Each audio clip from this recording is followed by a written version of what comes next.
Треба да се научиш како да ги препознаваш тие измами, да не веруваш на секој, тоа е сигурно.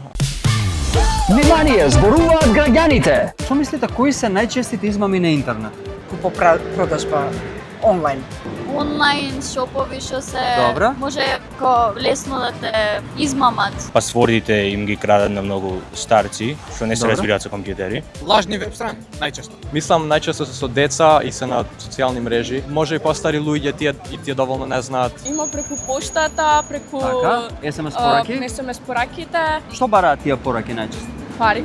Вие SMS пораките што се Добра. актуално, пошта. Има спамови на Инстаграм што праќаат, линкови, најчесто старите луѓе. Со жртви на интернет. Не знам, овие онлайн што продаваат на разни страници, луѓе се лажат, ги мрзат да шитаат и сакаат да купат од столче.